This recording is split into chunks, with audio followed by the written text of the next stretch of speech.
we were doing tangent lines, but not only tangent lines, we were doing area under the little rectangles. Remember? Yes. It all comes full circle. Area. Yesterday, we were looking at the graph of a velocity function, true? And I told you, Sean was explaining about how when the velocity function was above the x-axis, that means all the velocity values are positive, even though sometimes they're higher, sometimes they're lower. They're still all positive, which means the particle was moving to the right, or if it was an up-down, moving up. Then the velocity changed to go underneath the axis, sometimes lower, sometimes higher, meaning sometimes more negative, sometimes less negative. But all that time, velocity was negative, which means the particle was moving to the left. And I mentioned very briefly, and yet it was a little bit groundbreaking for some of you, I mentioned, yes, it's moving to the right, but how much? And yes, it's moving to the left, but how much? And what did I tie together? The area under it. The actual area that is contained underneath that velocity rate function will be how much it moves to the right and how much it moves to the left. So, to get us ready for area, and to get us ready for area that is not geometric, wait, the area yesterday was geometric? What kind of curve was it? A line or It something. wasn't a curve. It was a function that was linear. Yay, Then it was linear. Triangle. Then it was linear. Now, it wasn't a perfect triangle, but couldn't we break it up into rectangles and triangles and like add all the different pieces together? Yes. We could have found the area geometrically, right? But you can't. The dilemma is every single curve geometric in shape? No. Think of a parabola, like the one in our example at the beginning of the year. Is that going to be a rectangle with a triangle? A trapezoid? It'll be close to some of those, but no. So therefore, we have to have another way to figure this out. And in order to get there, we're going to have to think about two things. Well, a few things. But one of them being this little summation-y thing. Now, the nice thing is, when we first started doing tangent lines, first we approximated with a secant line that cut through. We had that secant line getting closer to the tangent line. And how did we first start solving derivatives exactly? Limits. Approximations, but solving exactly limits. You guess. Forever play. What's the definition of a derivative? The limit. No. Something equals the limit. F prime of x equals. Now go. The limit as delta x approaches 0 Or h approaches 0. of f of x plus delta x minus f of x all over delta x. Okay. That thing. That is how we first started solving the derivative, using the definition that said have the secant lines approach each other, having the difference, delta x, between them, between the 2 points, approach 0.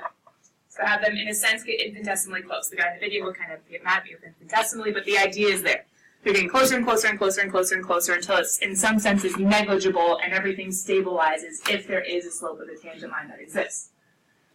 For integrals, I'm going to show you the definition of integration, the definition of an integral. You're going to need to be able to see the definition form and say, hey, it's an integral, but then solve it with antiderivatives. You're not going to actually have to solve with the definition on the AP. That's more of a BC thing. So therefore, you're going to see it, but we're not going to delve into it because we're not really dealing with sequences in series as a major topic in AB, even though it is fundamental to how or where an integral came from. Okay? But our goal, kind of like with derivatives, is to be able to see the definition, to recognize, that was weird, to recognize the definition, and then to be able to solve using the rules that we've learned. Does that kind of make sense? Okay. So, in order to kind of understand the definition, first of all, just old-fashioned, like SAT type stuff. How would you solve this by hand if you didn't have a calculator? The summation of k squared, wait, make sure you know how to say it. The summation of k squared from 0 to 9. How would you solve it? I'm going to have to lay out k0 plus k of 1 plus k2. No, you could just write 0 squared plus 1 Okay. squared. Well, yeah. 2 squared. And you just go blah, blah, blah, blah, blah, blah, all the way to 9. I was saying, that's okay. Cool, right? Okay, could you plug that into a calculator, typing it all out? Yes. Do any of the newer calculators without the yellow second button have a function under math? We can actually take a summation, plug in 0, plug in 9, and plug in k squared. Yes. You can solve, and get an answer. Now, what's the dilemma as soon as you get to number 2? Well, I mean, it's going to take you a while. Well, first of all, you can't plug in infinity. So what would the idea be? Like, It has to be approaching a number, but Wouldn't it just be approaching infinity, technically? Because it's just getting more Why would it and be more positive. infinity? It's getting more and more positive. You're going to be adding bigger and bigger and bigger values. So every time the sum is expanding, but not only the sum, but what you're adding to the sum. This is what we would call a series, remember? These are both series. This one is an infinite series because it's going to keep on going forever. So therefore, can my calculator calculate it? No. So I can't even plug in an infinity because it's not even a thing. Technically, what you would need to write is the limit as b goes to infinity, the upper bound of k equals 0 to b of k squared. That's technically how to solve this guy. And you guys are right that that is infinity. However, if I was to give you something like the summation, how I write them? The summation, all of mine wasn't pretty. Oh, I didn't put the tail on the bottom, that's pretty sad. Poor little guy. Okay, the summation from k equals 0 to infinity of 1 over k squared. approaching 0. Nope. It's not. Right, wait, Been smoked. The terms are approaching 0, Oh, but that is a sum. right. So it's True. approaching a. So this would end up being, plugging in 0. Wait a minute, can it start at 0? No. Okay, so pause. First of all, that's an illegal summation. It would not exist because you can't even plug in the first term. It would need to start at 1, which is possible. You can start somewhere other than 0. It would need to start at 1, and then wouldn't it be Approaching 2. 1 squared plus 1 4 plus 1 9 plus the terms are approaching 0. But the series Like 1.5 is ever or something? expanding. But by smaller and smaller terms, I wonder if this stabilizes. Guys, calculators out. Oh, God. Calculators are out in full force today. Calculators out. Math button. Summation. Oh, Math button. Summation. this data said approaching 1.5 or something? We're going to do some experimentation. Somebody's, I think Charlotte's guessing like 1.2-ish, or somewhere around there. Tyler's guessing 1.5-ish, 1.5-ish. How could you guys use your calculator to experiment? You can't plug in infinity, but what can you do? 500,000. You could plug in an upper bound of 10, then an upper bound of 50, then an upper bound of 100, and say, does it seem like the decimal points are becoming fixed? Does it seem like... Please ask your students if they... Do you guys have permission slips from Mr. Richmond, Lucy, and Kay? Yeah? Does he want to know? Perfect. Any permission slips you guys have? Oops. Your paperwork. Oh, yeah, it looks good. You're welcome. Thanks, guys. Okay, you guys are doing summations, right? For those of you who have calculators, here we go. So, sorry. We messed her all up. I think it's down here, number 0, whatever.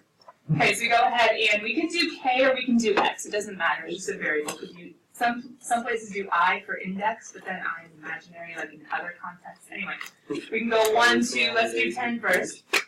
Of 1 over x squared. Some of you guys are going further than I am. But 1 over x squared, we end up with 1.54. Ooh, okay, so it's bigger than 1.25, bigger than 1.5. If we were to come back up, we could steal this and then change it. What do you guys want for your upper bound? Just do 5,000. Just do 5,000? I want... No, we're not quitters. We're going all the way. Remember, the calculator has to think it through. Yeah, we'll make your own 1.63. period. The processor sucks. Think it through. Well, it doesn't stink, it's just not I exactly know, as it's It's fast. not going to be able to do I don't know the 5,000 a day. I remember So, when. like, No, this is. Oh, it didn't work. I just, Because you put it up on the 0. I know, it's a struggle. Are some of your calculators still thinking? No. My calculator. I'm doing it for you, boy. Boy, oh, should I just done Why is here? that? On 500, wait, hold on. 5,000. Oh, she think that. She can't think anymore. She just. No, she could put Give it some time. What this Alright, so one? that's the calculator thinks. We know that it at least seems to be slowing down, right? Right. Because between, or just the first 10 terms, it was 1.5 something, and then the first 100 terms, that was adding 90 terms, but only going up 0.1 something, right? So we'll see what happens. As that's thinking, let's come back. Long story short, this one stabilizes. This one actually converges, is what we would call it. This one converges, but here's something tricky. You ready? 6, 4, 4, 7.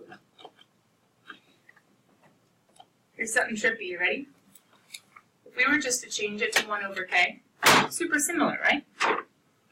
Plug in 1, we get 1. Plug in 2, we get 1/2. Plug in 3, we get 1/3. Plug in 4, we get 1/4. What would you guys assume this one does? I mean, it's just gonna. Would you assume it stabilizes, or would you assume that it diverges, like this one, it goes to infinity? Well, but the numbers are getting continually smaller too. So most people would think that they I'm gonna say converge. I really want to say convergence. The dilemma is this is called the simple harmonic series, and the simple harmonic series actually diverges. It equals infinity. I was Oh my gosh. We like Wow. that. Sorry. The word I just simple wanna know how. harmonic brings back repressed memories. Sounds like music. Struggle. But why? Simple harmonic. Question. It just does. Yeah, sure. The more you think I about can it, the show less it you makes because we sense. could plug into our calculator, and as you kept on going, it keeps increasing. It increases slowly, but it increases. Now, sadly, we need BC to actually prove why. But the struggle is, hey, this guy's stabilizing. This guy's stabilizing. Like 1 2/3. We're going. Looks like 1 2/3. Looks like 1 2/3. Less operation every Tyler's day. going to keep on playing with it and see if he can get some more fixed decimal places. It's 1.66666, so it sure looks like 1 2/3. Anyway, let's come back here. I'll put it to 20. Long story short, series are tricky, so we're not going to delve into all the depths of series. Because you guys can tell, oh my goodness, my brain doesn't make sense of this, right? Yeah. Okay, so it's a struggle, series are difficult, but here's the point. Our point is a summation, a sigma. A summation can say, hey, if there is repeated addition going on, I can go ahead and deal with that repeated addition as long as you can make a pattern of what the addition is, and I can do it all at once. And we can even put an infinity in an upper bound if we take a limit of the summation itself. Now, quick things about summations, because all integrals in a sense come from summations. All definite integrals, I should say, come from summations. So we're finding definite areas. If there's a constant inside a summation, we can pull it out. If we have addition or subtraction with summations, we can split them up. And this is one of the reasons why with antiderivatives, why it's okay to pull the constant out and consider them separately, and why we can deal with separate pieces of integrals when we have addition and subtraction. But once again, do you guys see a product or quotient way of breaking up? No, because it doesn't exist. There are other properties of summations, and I think we actually saw some of these last year, and we'll deal with them when you need them in order to see the definition at play, but once again, you will not have to solve with the definition of the integral. The second major question of calculus, how do you find the area between a function and the horizontal axis? Which some people would say the area under the curve, but it's not under and all the way down to negative infinity. It's under as in between the curve and the horizontal, which is sometimes below it and sometimes above it. How do you find that area? And technically, what does it represent? Technically, also, what does it represent? How can we apply the idea? So with that, let's go to this example. The nice thing is, if we were to deal with anything that has a linear or circular component, we don't even need calculus. If we're dealing with anything that has a linear or circular boundary, linear and or circular boundary, we don't need calculus. So, for instance, this linear function, negative 2x plus 3, if we wanted to find the area between this curve and the horizontal from x equals 0 to x equals 3/2, we would go ahead and we could graph it by y-intercept of 3, right guys? mx plus b. Going down 2 over 1, down 2 over 1, which means it crosses through the axis at 1.5, right?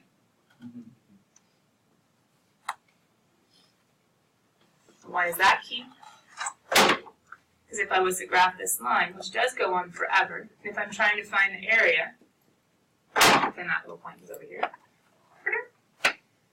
What area am I trying to find? That area.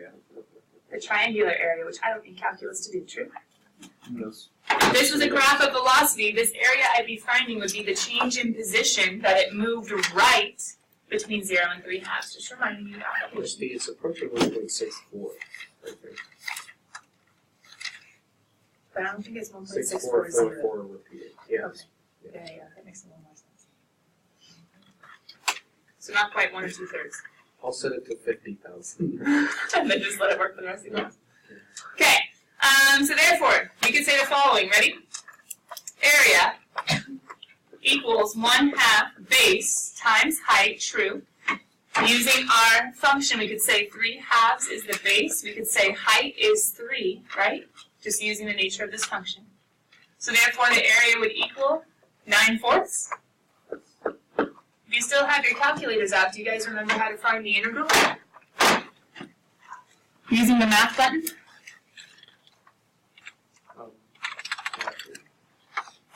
We could clear it, we could use the math, we could go find the integral, which is function integrate number 9, or if you want to be snazzy, there is a hidden integral. I think it's alpha window. Under functions, function integrate is number 4. And derive is number 3, summation is number 2, absolute value. Oh look, it's like the commonly used ones. Anyway, number 4.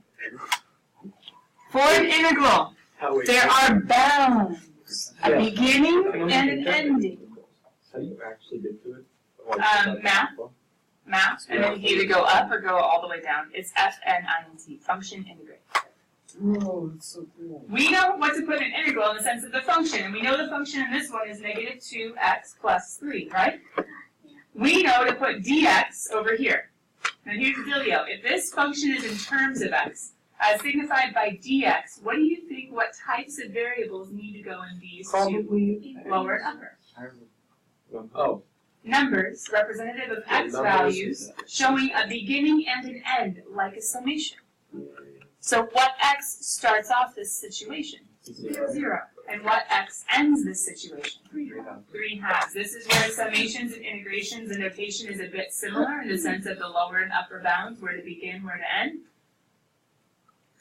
Now technically this does not work the same way as summations. Summations say, hey, plug in all the integers, 0, 1, 2, 3, 4. This says 0 and 0.00000000001, 0.000000002, and everything in between and before and after.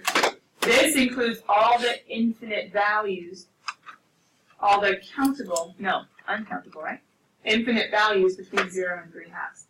But anyway, if we hit enter, what's it end up being? 2.25. Hey, what's 2.25 as a fraction? This is incredible! The integral is the area. The integral is the area under the curve in between 0 and 3/2 of negative 2x plus 3 dx. So technically, if they were to ever ask you for a definite integral from the beginning to an end, the x equals 0 signifies the left bound of how we're cutting the function. 3/2 shows the right bound of how we're cutting the function. Looking at the area between the curve and the horizontal axis. If that area is above, we signify it with a positive because it would be movement or displacement right. If the area is below, we would denote the area, which is always positive, with a negative to denote movement or displacement to the left. Anyway, so if it's a geometric shape, find the geometric area and say, sweet, you know what, that's the answer. However, when we get to something that's curved, we're going to have to think about how this integral, if you're thinking about the idea, how this integral could actually be written as the limit as n goes to infinity of the summation as k goes from 1 to n of. And now it gets a little bit messy. Because what we would have to put in here would be f of, we would have to use our bounds, which would be 0 plus. We would have to do our 3/2 cut into n pieces times, 3/2 cut into n pieces that works, times n. Sometimes this notation has a delta x as well. But the weird thing is this does not show an area of a triangle. This does show somehow this function being plugged into. But this shows the region between 0 and 3 halves being cut into n pieces, being partitioned into n pieces, so being split up. This shows us progressing through those n pieces, and every time we go another partition, we go up and hit the function. And so we multiply that height times an n, or times a, actually, delta x. And that's one. I apologize. Times 3 halves minus 0 all over n. There you go. Times a base. Now, this looks pretty complicated, right? But we'll figure out where this notation comes from and how this integral, which can be done so simply if it's a geometric figure, actually needed this whole definition in order to come about for a curve. So let's first of all look at the problem. This curve down below. This curve down below is a parabola, right? Shift it up to you. So we know it has a vertex at 2.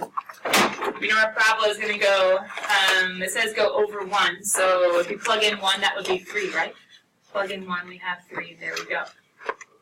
This region is not very far, but the dilemma is the top boundary of the region is curved and not in a circular fashion. So therefore, when we go to cut this portion, like it says, between 0 and 1, we're going to cut at 0, we're going to cut at 1, and the area that it's referring to that we want to find is this area right here. Now, can we approximate this area with a trapezoid? Yes. Can we approximate this area with a rectangle plus a triangle? Yes. Can we approximate this area with a rectangle minus a triangle? Yes. But if we were to start doing things like that, it would not be able to be generalized to any curve. We want a process that can be generalized to any curve. And you guys have seen multiple times how one way to approximate area is to fit rectangles underneath, right? To fit rectangles underneath or above. We can do it either way.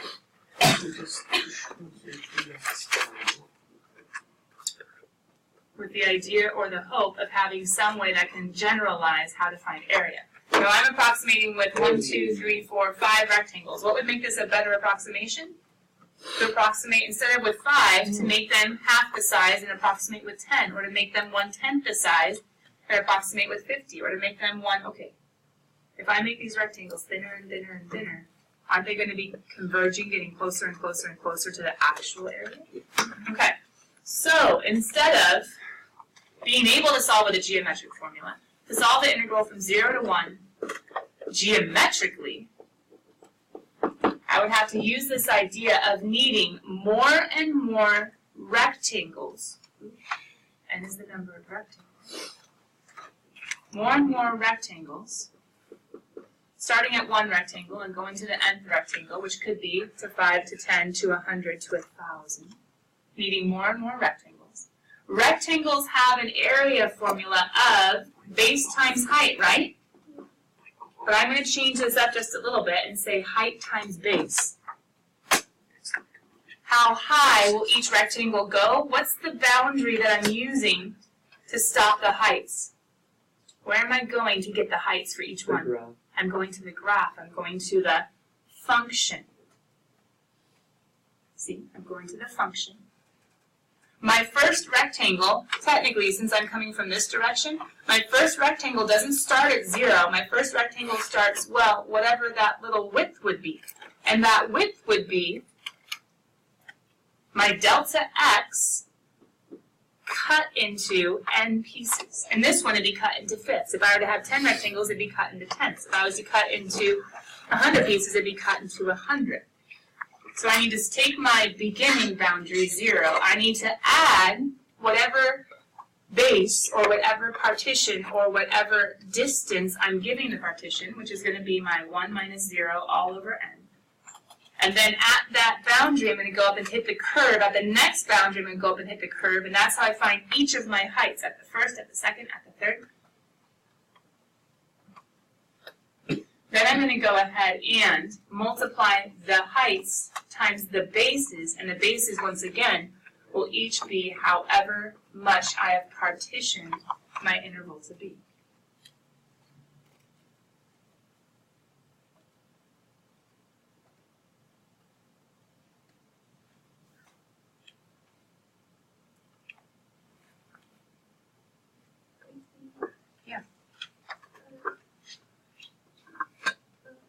Oh, sorry. No. My notation is funny. I shouldn't have n's in here. What should I have? K's. Thank you. N is what I'm trying to approach, which is infinity. There we go. Thank you. I was thinking about the infinite, and I was forgetting that we have to approach it. Okay.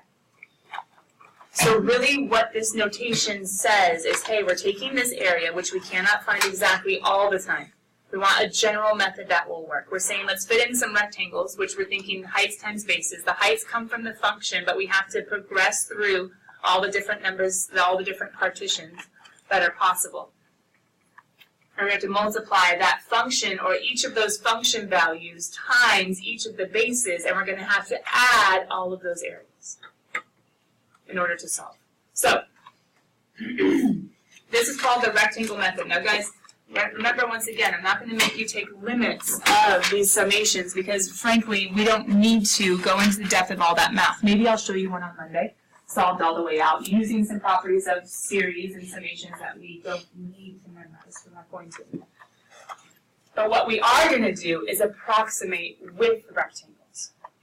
Approximate with rectangles areas that we cannot find perfectly with geometry.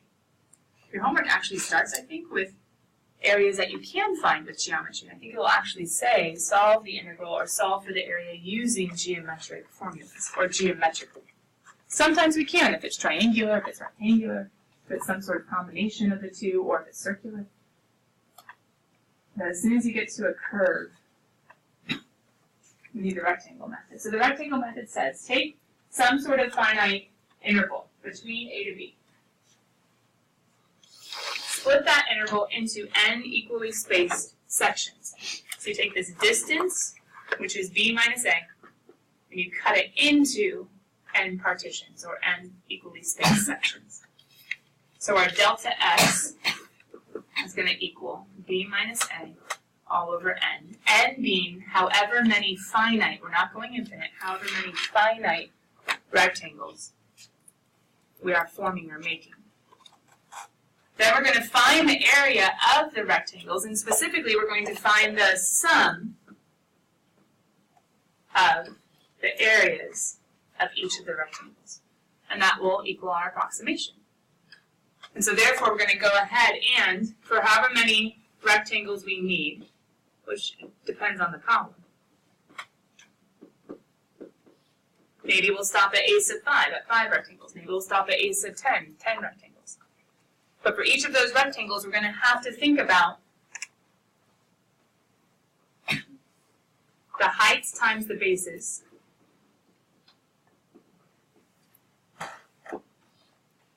And as we think about the height times the bases, because we're just doing rectangles and adding them together. Oh, find the summation, of course, I have that as number 3. It was hidden. Lame.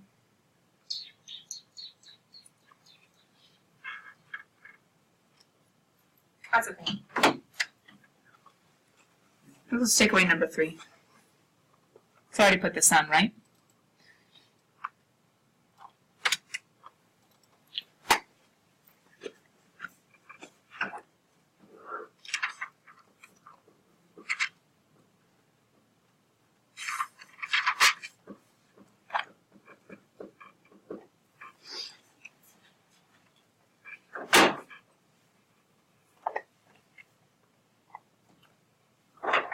Each of these areas, we're going to think heights times bases.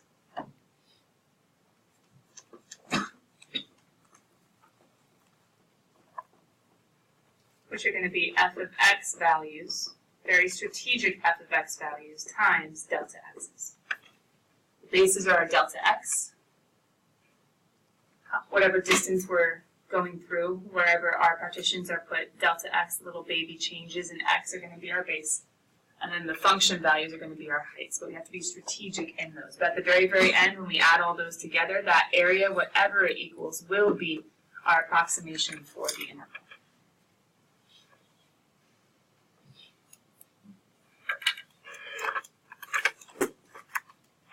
Now, the one action step that we have right now, the one thing that in some sense we still need to figure out is technically right here, how do we strategically choose these function values? Because for each rectangle, because the heights of the function change, that's the whole point of this curvature, then we are going to have to strategically choose those function values in a way that is formulaic, in a way that is precise, in a way that is helpful to the problem. And sometimes they give us words to tell us how. Sometimes they say find a left approximation or a right approximation. Sometimes they call it a Riemann sum. What do they mean if they say come from the left or come from the right or use the midpoints? Let's try to talk through that. They can tell you come from the left, come from the right, or use the midpoints. And what they're talking about is for an individual partition. What they're talking about is for an individual partition. Left, right, midpoint.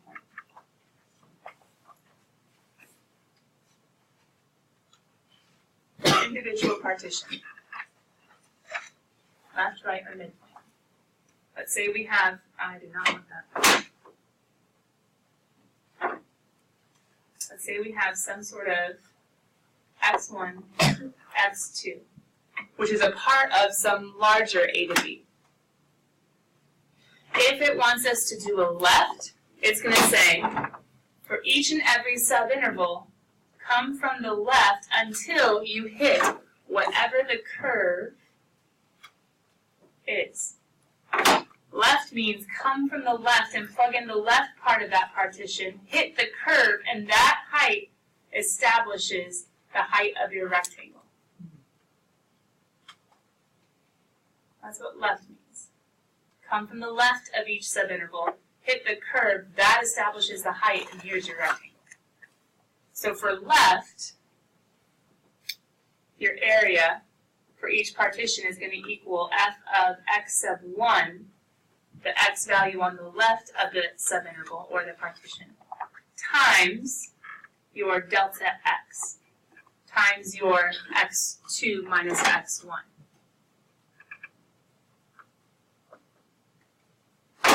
Right says, for a given subinterval, don't go hit at the left, come from the right-hand part of each partition, hit the curve, that establishes the height, and find that rectangle. So from the right,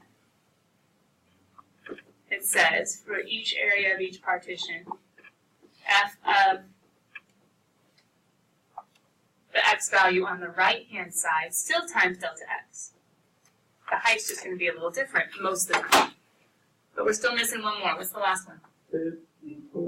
Midpoints. Let's make a little more room. Midpoint says find the middle, which would be at x2 plus x1 all over 2. You can find the average. It's probably the easiest way. x2 minus x1 tells us the distance. But if we were to do x2 minus x1, cut in half, then we'd have to add it to x1 to get here. This one says, hey, if this is 3 and this is 5, 3 plus 5 is 8, 8 divided by 2 is 4. It finds the average, it finds the middle point. So x2 plus x1 divided by 2 finds us the new x value.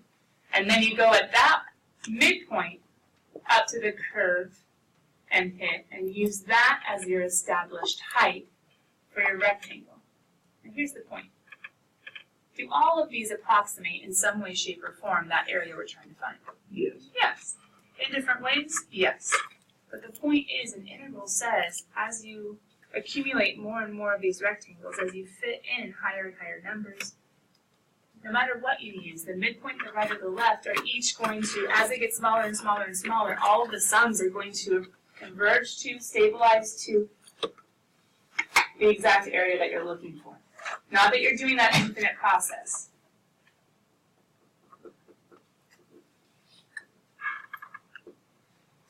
but each of them are helpful. Technically, for the definition of the integral, the right one is probably the easiest to use. The right one is probably the easiest to use, because then you get to go ahead and start already adding, which you kind of saw me do in the last problem. So here's the idea. For this and that's at hand. They want us to take this area between 0 and 3, and they want us to find the area 3 different ways: left, right, midpoint. I'm just going to start with the left today. We'll probably have to pick up with right and midpoint on Monday. But 0 to 3, you guys see the region that I'm trying to find, right? The region that I'm trying to find is this region. Yeah, is this region right here. Can I do it exactly? No. How come? Because There's a curvature, and it's not circular. Okay? So I'm trying to find that area. Left tells me, okay, if you're cutting this up into 3 subintervals, so you're cutting 0 to 3, I'm just looking at the number line, into 3 subintervals, we would say delta x is going to equal that 3 minus 0 cut into thirds. So guys, what am I going to partition this into? I'm going to be going by ones. So I'm going to go to 1, I'm going to go to 2, and I'm going to go to 3. Which means down here, I'm going to go ahead, starting at 0, since it's the left of each partition. For 0 to 1, I'm going to go up at 0, because it's the left. And I'm going to hit, and I'm going to go over 1. I'm going to hit at 0, go over 1. So my first area says f of 0, hold on, times 1. My second area says f of, I'm going to hit at 1 for my established height. So it's going to be f of 1 times 1. And what's my third area going to be? Hit at 2, go over 1. yeah. Can I plug in and can I add this up and have my left approximation? Yes. Does that make sense? Yes. Yes. Cool. Oh, Good job, cool kids. I'll see you guys on Monday. Start 4-2. Go until you get stuck. Come Monday with, I got stuck here. Is that okay? And it probably will be fine. Happy Friday. See you guys later. Bye, Miss Steve. I'll be back in here. I figured. Oh, shoot. Someone's left the textbook. Which one? It appears to be, I think, a pre-calculus book. Ah, With limits, third edition. Ooh, that's exciting. It was, in fact, I asked him.